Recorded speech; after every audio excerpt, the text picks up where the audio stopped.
बीते 17 दिनों से सोनम वांगचुक दिल्ली के जंतर मंतर पर भूख हड़ताल पर बैठे हैं। कहा जा रहा है कि उनकी हालत बिगड़ रही है। करीब 9 किलो वजन गिर चुका है, शुगर डाउन है, कमजोरी है और स्वाभाविक भी है। कुल मिलाकर ये चिंता का विषय है और बड़ी चिंता का विषय है। लेकिन सवाल है, सोनम वांगचुक भूख हड़ताल पर हैं, क्यों? आप जवाब देंगे वो कॉकरोच जनता पार्टी की मांग को सपोर्ट कर रहे हैं। फिर सवाल है कि आखिर उनकी मांग है क्या? आपका जवाब होगा शिक्षा मंत्री धर्मेंद्र प्रधान इस्तीफा दें, ये उनकी मांग है।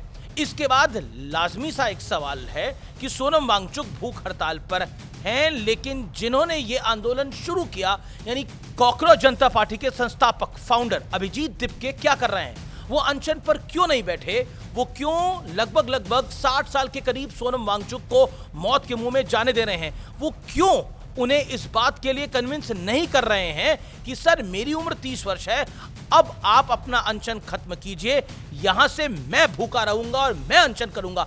अभिजीत दिपके को, इस दिपके बाबू को भी तो बैठना चाहिए अनशन पर।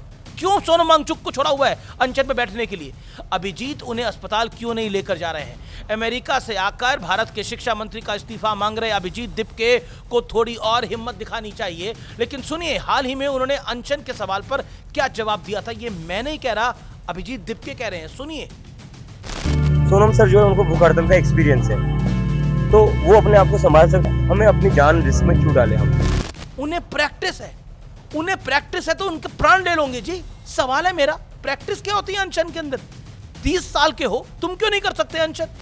मन सजा है, सोनम वांगचुक लेटे हैं, नीचे लोग आ रहे हैं, जा रहे हैं, समोसे पकोड़े बिरयानी बट रही है, लोग भरपेट खाना खा रहे हैं। जाते वक्त फिर नजर भरकर सोनम वांगचुक को देखकर वापस चले जाते हैं। अब तो कुछ फूड ब्लॉगर्स भी वहां पर पहुंचने लगे हैं ताकि धरने की जगह जो खाना मिल रहा है उसकी क्वालिटी और स्वाद का रिव्यू कर सके। क्या आयरनी है, क्या विडंबना है जी। मंच पर अनशन और नीचे खाने का रिव्यू। ऐसा नहीं है कि सोनम वांगचुक को यह सब अच्छा लगता होगा। सोनम वांगचुक की जबानी सुनिए, उनकी शिकायतें सुन लीजिए, उन्हें कैसा महसूस हो रहा है। कि आप लोग क्या करते हैं, आप लोग यहाँ ठूस ठूस के खाना खाते हैं, वो मुझे थोड़ा दुखद लगता है।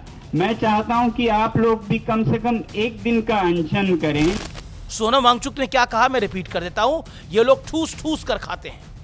मैंने कहा एक दिन कि एक दिन के लिए सब उपवास करो।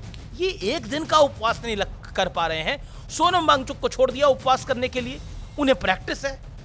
कमाल की बात है। मेरा सवाल है कि प्रैक्टिस क्या होती है? मेरा सवाल फिर वही है, सोनम वांगचुक किसके लिए और किस लिए अनशन कर रहे हैं? लंगर की चाह में जंतर मंतर पहुंचने वालों के लिए, खाना का रिव्यू करने वालों के लिए, मंच पर ऐसा फूहड़ डांस करने वालों के लिए, LGBTQ के अधिकारियों के लिए, लेफ्ट स्टूडेंट विंग्स के लिए, पॉलिटिकल एम्बिशंस के लिए, या फिर मंच पर स्पेस खा रहे सियासी लोगों के लिए। कई लोग आ रहे हैं। आम आदमी पार्टी लेफ्ट के नेता तो वहां पर आ ही रहे हैं, आ जा रहे हैं। सोमनाथ भारती से लेकर संजय सिंह, कई नेता आ जा रहे हैं। इन नेताओं में से एक नेता MA बेबी है, जो भारतीय कम्युनिस्ट पार्टी मार्क्सवादी यानी CPIM के वरिष्ठ नेता और महासचिव हैं। वो कुछ दिन पहले इन्हें चाइनीज दूतावास में देखा गया था। वो तस्वीरें भी साथ चल रही हैं। चाइनीज दूतावास में के कार्यक्रम के बाद उन्हें गिफ्ट्स भी मिले। इस तस्वीर में एक महिला भी दिख रही है, उन्हें भी अभिजीत दिपके के मंच पर लगातार देखा जा रहा है। ये तस्वीरें सोशल मीडिया पे खूब वायरल हो रही है इस समय। तो सोनम वांगचुक का भी पुराना बयान वायरल होने लगा है। इसमें वो कह रहे हैं कि चाइना भारत पर चढ़ाई करेगा तो उन्हें लद्दाख में हम उन्हें रोकेंगे नहीं बल्कि रास्ता देंगे। वो बयान भी सुन लीजिए, मैं नहीं कुछ कह रहा।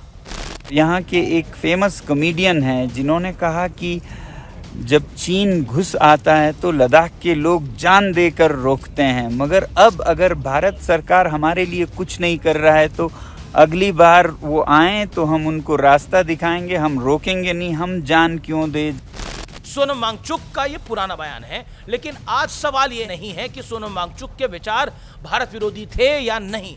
आज सवाल, प्रश्न ये है कि क्या सोनम वांगचुक की जान को खतरे में डालना सही है या गलत है? सनातनी व्यक्ति तो एक चींटी की भी जान जाए उसे भी पाप मानते हैं। यहां तो बात एक इंसान की हो रही है। अभिजीत दिपके को थोड़ा बड़ा दिल दिखाना चाहिए, थोड़ा बड़ा दिल क्या, थोड़ा दिल दिखाना चाहिए और सोनम वांगचुक को मनाना चाहिए कि वो बैटन को अपने पास कर देंगे। अपना आंदोलन जारी रखें, बदस्तूर जारी रखें, लेकिन अब बैटन अपने पास ले लें। अब 30 साल के अभिजीत दिपके की क्षमता तो 60 साल के सोनम वांगचुक से ज्यादा की होगी ना। अगर जहां तक प्रैक्टिस की बात है तो प्रैक्टिस हो जाएगी उनकी भी। अनशन को लीड करें, तुरंत लीड करें, खाने का रिव्यू की दुकान बंद करें, समोसे कैसे हैं, कचौड़ी कैसी है। बाहर ऊपर एक आदमी भूखा बैठा हुआ है 20 दिनों से, नीचे कचौड़ी ठूस रहे हैं। मैं नहीं कह रहा ये सब कुछ, सोनम वांगचुक जी कह रहे हैं ये सब कुछ। सोचिए कितना बुरा लगता है। आप और मैं ही अगर सामने हमें भूख लगी हो और सामने आदमी भटूरे छोले पेल रहा हो, कैसा लगेगा आपको? अच्छा तो नहीं लगेगा, खा रहा हो। वैसे भी जिस दौर में पब्लिक के लिए अनशन और भूख हड़ताल का चलन शुरू हुआ था, उस दौर में खबर स्प्रेड करने के लिए फोन इंटरनेट का जरिया नहीं था, इसलिए भूख हड़ताल की जाती थी, क्योंकि ऐसी खबरें जंगल में आग की तरह देश भर में फैल जाया करती थी। फिर लोग एकत्रित होकर आंदोलन खड़ा किया करते थे। आज इंफॉर्मेशन के 1000 जरिए उपलब्ध हैं। सोनम वांगचुक अनशन पर है, इसकी जानकारी देश छोड़िए विदेश में भी पहुंच चुकी होगी। यानी अनशन का मकसद तो पूरा ही हो चुका है। अब लोगों पर है कि वो आंदोलन को खड़ा करते हैं या नहीं। सत्य और तथ्य ये भी है कि भारत के इतिहास में अनशन कभी भी ब्लैकमेलिंग जैसी स्थिति के लिए इस्तेमाल नहीं हुआ है। गांधी जी ने हमेशा लोगों को अवेयर करने के लिए, देश में संचार के लिए अनशन किया और फिर सही वक्त पर अनशन को समाप्त भी कर दिया। इसलिए अब सोनम वांगचुक से उम्मीद करते हैं कि वो अपना अनशन खत्म करेंगे या फिर अभिजीत दिपके यहाँ से टेक ओवर करेंगे। मेरा तो हाथ जोड़ के प्रार्थना है अभिजीत दिपके से कि आप टेक ओवर करिए जनाब, अब आप कहाँ पीछे हट रहे हैं। सब मतलब आपको टेक ओवर करना चाहिए, आप युवा हैं, आप में क्षमता भी है। सोनम वांगचुक को थोड़ा रिलैक्स करने दीजिए, आपकी भी प्रैक्टिस हो जाएगी एज पर यू। नमस्कार।